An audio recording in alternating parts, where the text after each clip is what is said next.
Today we're taking a serious look at biblical slavery. Is there a good and moral position from which to defend it?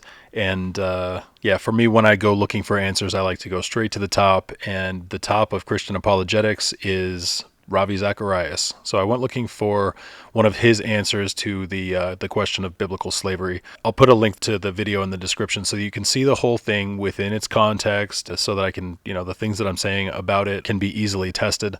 If you hear me say something that you don't agree with, feel free to leave me a thumbs down. But if you do, please also leave a comment with your objection. I would like to know if I'm wrong. So this is going to get intense. So before we launch in, I want to make the distinction between the creator of the universe and the gods of different religions, like the God of the Bible, Allah, Krishna, etc. There are as many different ideas of what God is as there are people who believe in God. Whatever the reality of God may be, if the day comes that the mysteries of the universe are revealed to us, whoever you are, whatever you believe, I truly believe it's going to blow your mind and mine. I don't think we can really accurately even imagine what that will be. Let's jump in. I'm going to play the video. I'm going to size myself down. Here we go. Regarding the lady that spoke just beforehand, she was speaking about particular aspects of the Bible that may not, that may not sit well with us today.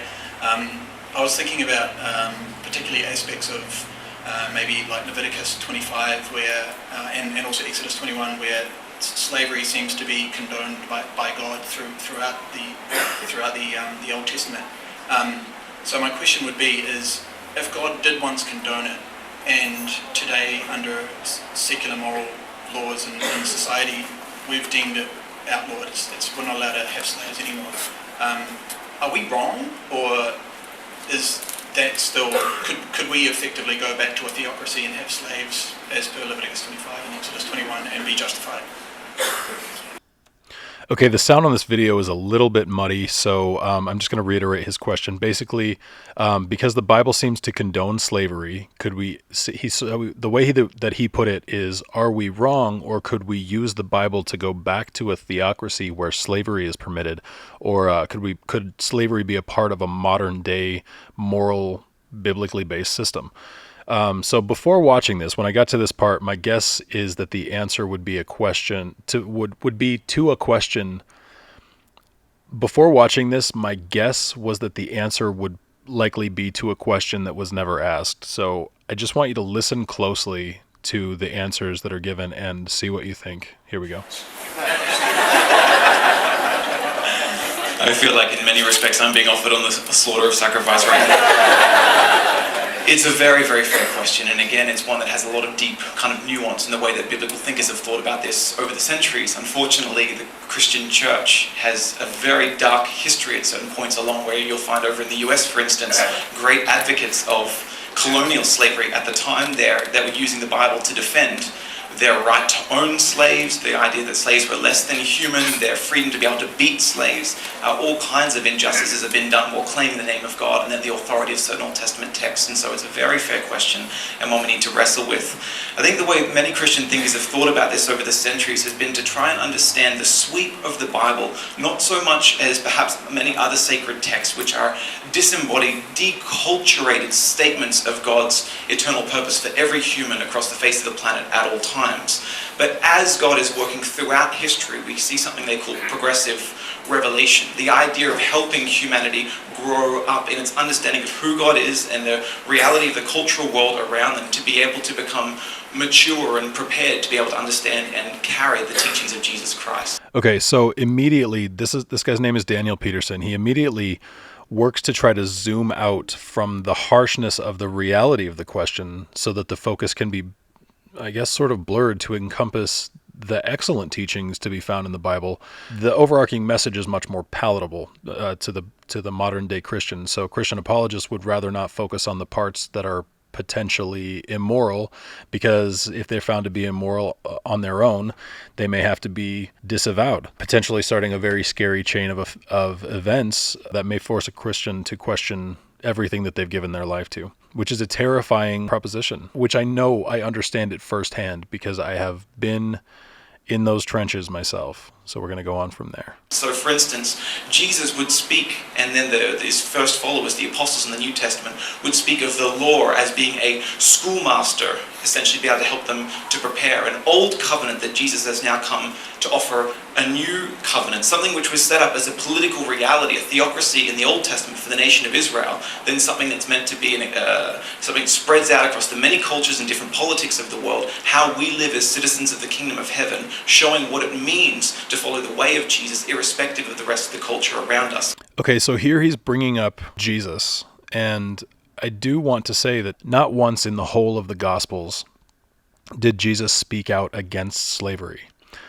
And as God, Jesus could easily have said something like, "It is written that you may own slaves, but I tell you that no man should be owned by a godly man."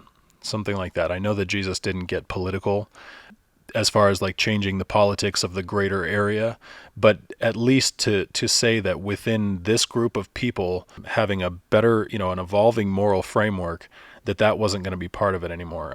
He said things continually through the Gospels like that, challenging the old paradigms and changing things for the better, but he never spoke against slavery. I've got my notes here. Next, the question is asked about dispensationalism, meaning that God dispensed better information as the people were ready for it. Here we go. Now, when it comes to the slavery question, I'll just finish the arc and then I'll love to get some feedback. Is that like a form of dispensationalism where...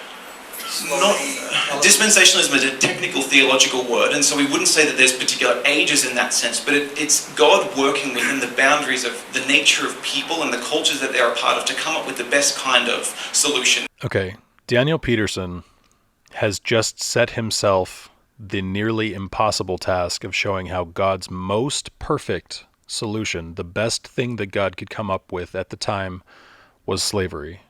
Now, I think he's getting into some really muddy waters here. I've seen this video a bunch of times. Even the first time, though, it was like, I don't know if he's going to get himself out of this one. Not at least for someone who really is listening closely and paying attention to what he's saying. Now let's go back to something to deal with criminals, for instance. In the Old Testament system, they don't have penitentiaries. Okay, this is patently false. Clearly, they don't have a prison system. The first book of the Bible, chapter 39, verse 20, talks about Joseph being put in prison in Egypt. So if the Bible is correct, at very least, the structure for prison already existed to punish non-capital offenses in a way that was not slavery.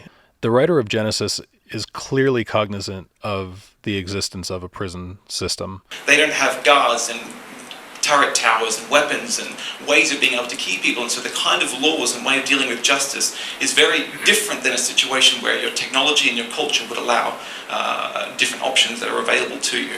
So here he's trying to make a case that the almighty God of the Bible had no other option than to ordain slavery.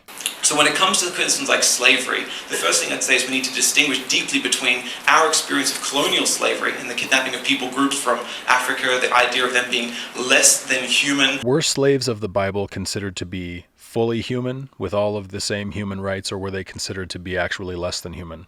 Exodus 21:12, in the section dealing with personal injury and the penalties for such actions, it says, "Anyone who strikes another person is to be put to death." So I want you to just keep that word person in your mind, because it is a separate word. There is a separate word for person, for servant, and for slave. Okay, so later in the same chapter, verses 20 and 21 say, "If a man beats his male or female slave with a club," and other versions say a rod, "and the slave dies as a result, the owner must be punished." Now, as an aside, I just want to say there's no definition on what that punishment is.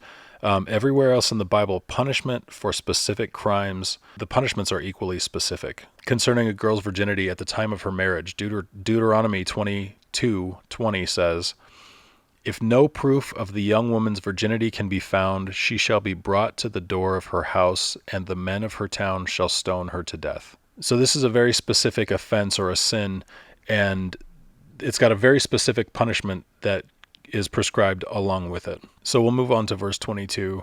"But if the slave recovers within a day or two, then the owner shall not be punished, because the slave is his property." Remember that word person from earlier in the chapter. Killing a person is punishable by being put to death. It's very specific. Killing a slave is punishable by a subjective punishment. So by the standards of Exodus 21, a slave does not have the same protection under the Mosaic law. All right, we're going to move on here. The treatment and the nature of which colonial slavery happened, which is much closer in our cultural memory, something that's racially driven. He's trying to say that colonial slavery was much different than biblical slavery because colonial slavery was racially driven. So Leviticus 25, verse 39, if one of your fellow Israelites falls into poverty and is forced to sell himself to you, do not treat him as a slave.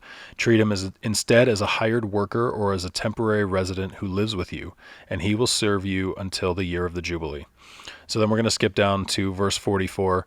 However, you may purchase male and female slaves from among the nations around you. You may also purchase the children of temporary residents who live among you, including those who have been born in your land. You may treat them as your property, passing them on to your children as a permanent inheritance. You may treat them as slaves, but you must never treat your fellow Israelites this way.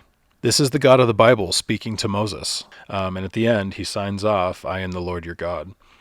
So we're going to go from there. Then coming into the Old Testament, where slavery was a way of much more indentured servitude, of working your way out of poverty, a way of integrating new populations, of all kinds of ways of being able to help. Okay, being able to help, it seems like a very intentional misreading and misuse of the biblical text. I don't like that he is saying that slavery is a way to help.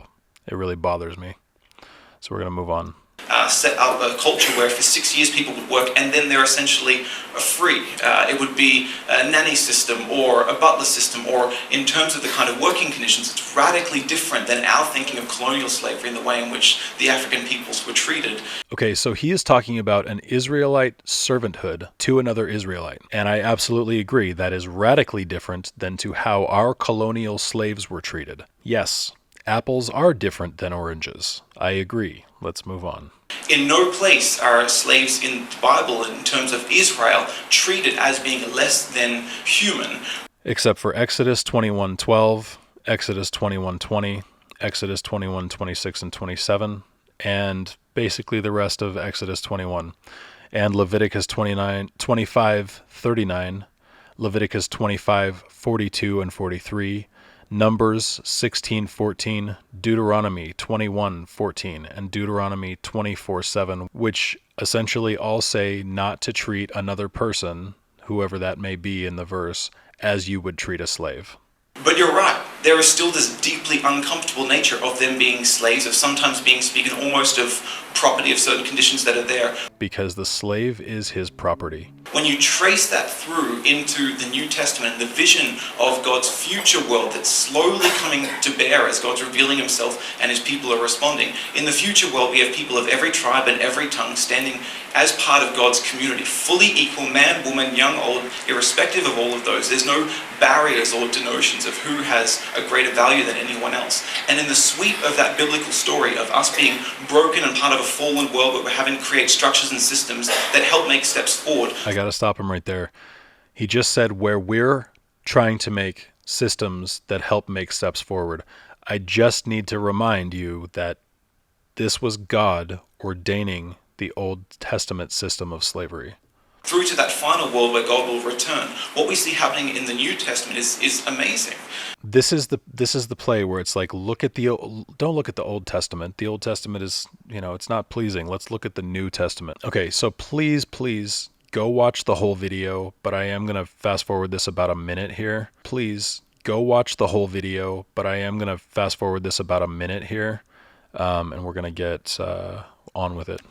Leviticus 25:44 does clearly stipulate that it is that colonial slavery where you can get slaves from the nations around you and they become your property for life. That it's not quite indentured servitude though, is it?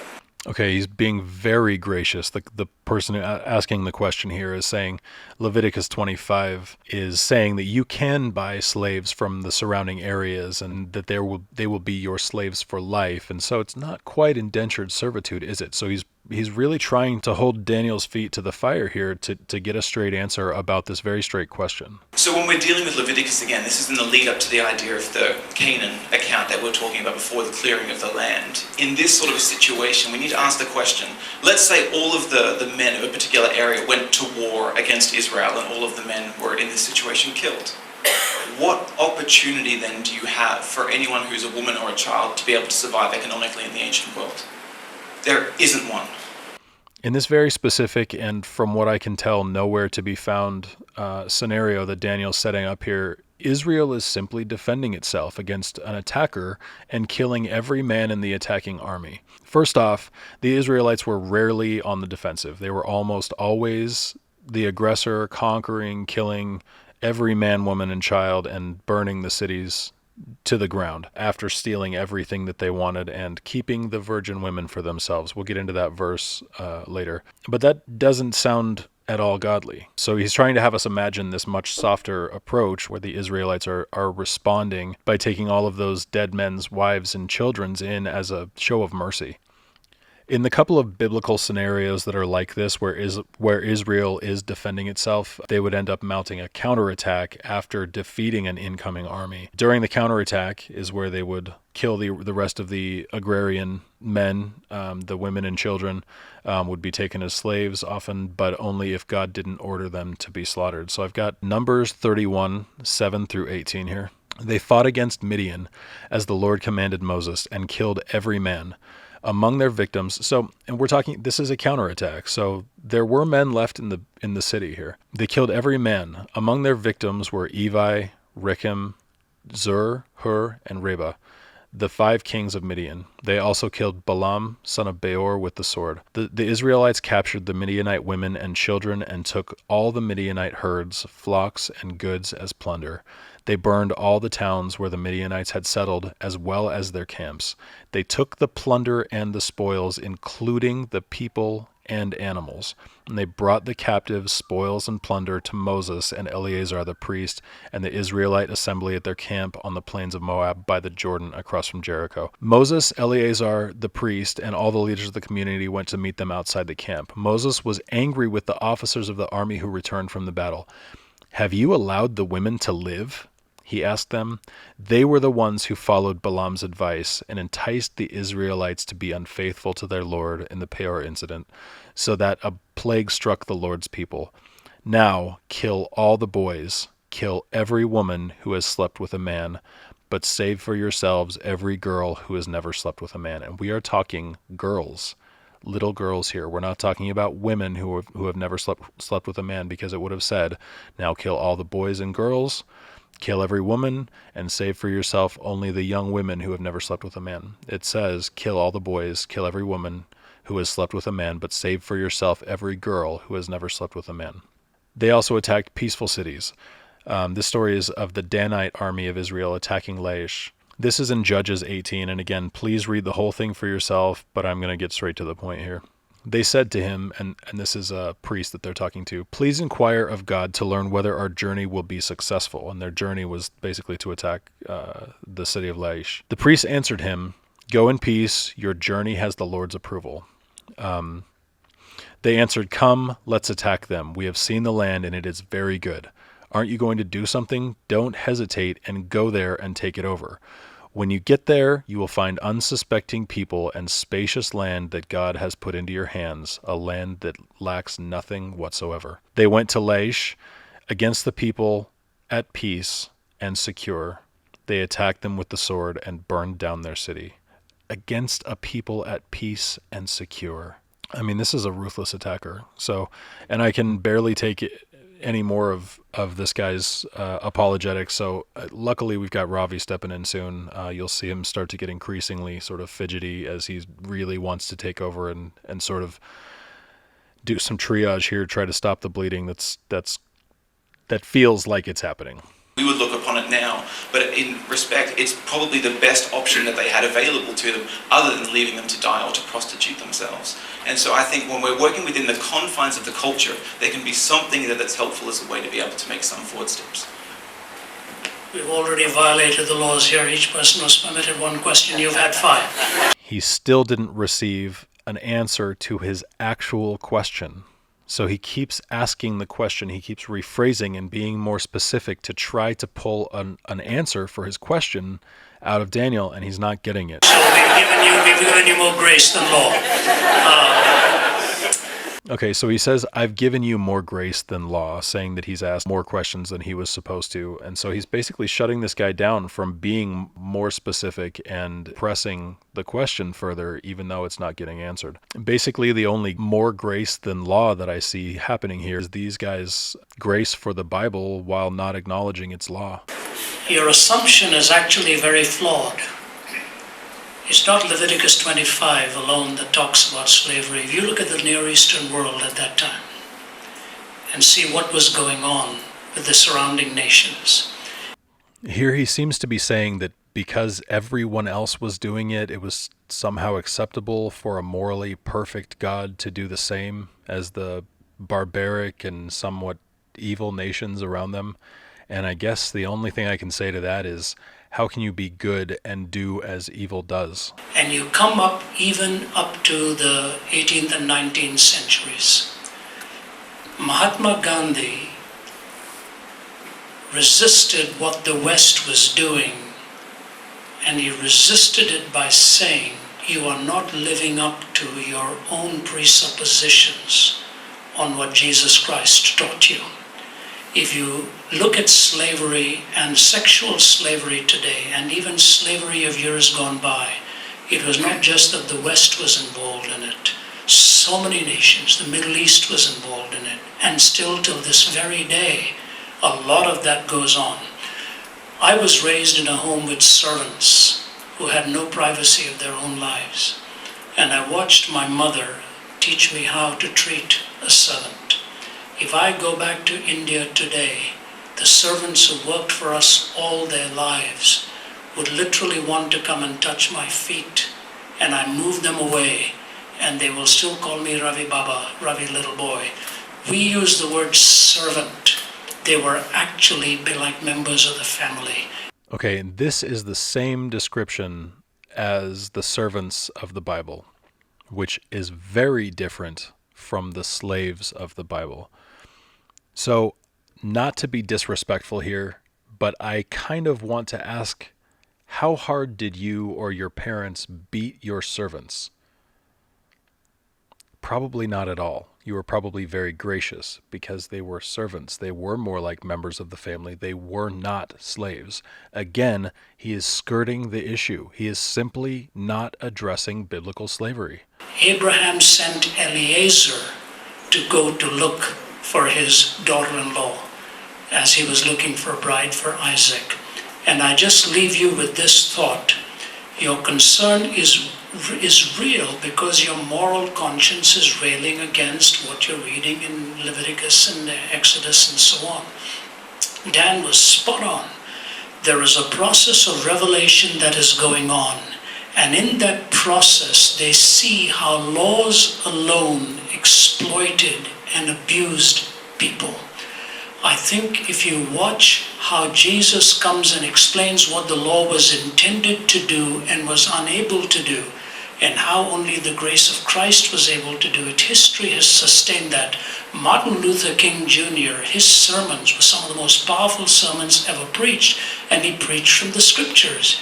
The scriptures that Martin Luther King preached from were absolutely excellent, but again, they are not the scriptures in question here. I just wish he would answer the question, and it seems very clear to me by this point in the video that he just doesn't have an answer.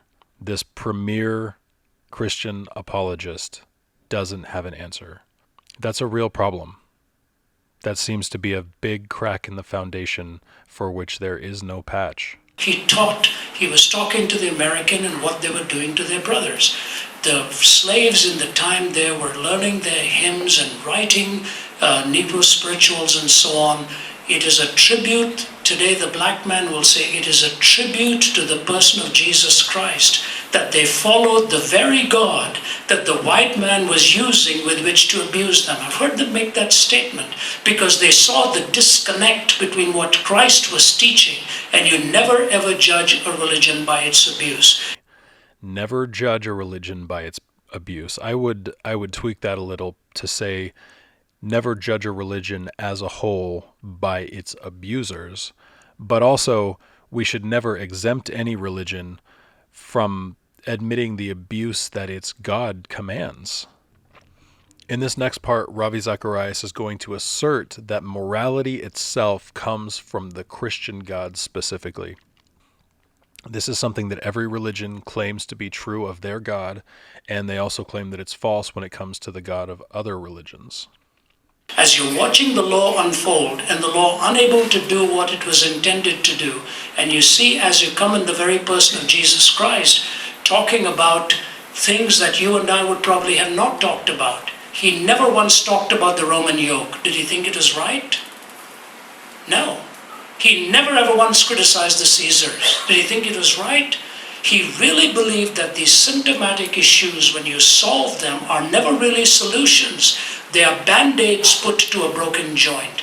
And it is only because of the imperatives of Christ that you would even be standing here believing it would be immoral to victimize a slave from any other place. Natural law doesn't tell you that. There's no natural law that tells you that. Natural law would tell you if evolutionary theory is taken into metaphysical proposition, nature is read in tooth and claw. That's exactly where naturalism takes you. Darwin mourned the fearsomeness of what would happen if we take this scientific theory and put it into moral postulates and metaphysics. That's where we would end up. So I end up with one statement for you. You can smile, but you're invoking a moral framework that naturalism doesn't give to you. Can we talk later? Yeah, well, I'd love to talk later when I get some time. I'd love to talk later, but here's what I say to you. If you go to Gandhi's home in India, you'll see a banner written by an atheist, Bertrand Russell. And here's what he said. It is doubtful that the Mahatma's attempt would have succeeded except that he was appealing to the conscience of a Christianized people. Here is the testimony of an atheist applauding the success of a pantheist because of the beliefs of a theist. It is doubtful that the Mahatma would have succeeded except he was appealing to the conscience of a Christianized people. That is why Mahatma Gandhi carried a New Testament with him all his life and quoted from it, "Your aspirations are noble, which are not justifiable by naturalistic assumptions. They are only justifiable in a transcendent moral framework." And that I'd be very happy to talk to you about, and we'll find some time to do it before we go. We bring this to a close, and thank you very much. Okay, this is a really good place to end. The majority of the Christians that I have met do have a very strong moral compass, and I would say that it is probably too strong for their priests, their pastors, their clergy to teach the darker parts of the Bible for fear that their tithing congregations might just leave. That's the end of a church. But these people have taken a lot of time. They've given their conscience time and space where it can mold them, where it can help them become who they want to be. To close, I want to talk about the problem of evil, and it goes basically like this. God is all good and all powerful, yet evil exists. So if God is capable of stopping evil, but doesn't, then God must not be all good. If God wants to stop evil and can't, then God must not be all-powerful. So the Christian apologetic answer to this has a few steps. Step one is to reduce all evil basically down to the kind of evil that humans perpetrate on each other. Step two is to say that God didn't want a whole bunch of automatons who had to love him, because that's not real love. Real love must come with a free choice. And step three is to say that with that free choice to follow God is also the choice to turn away from God. So you've got the choice to do evil, and that doing evil is what explains how there is evil in the world.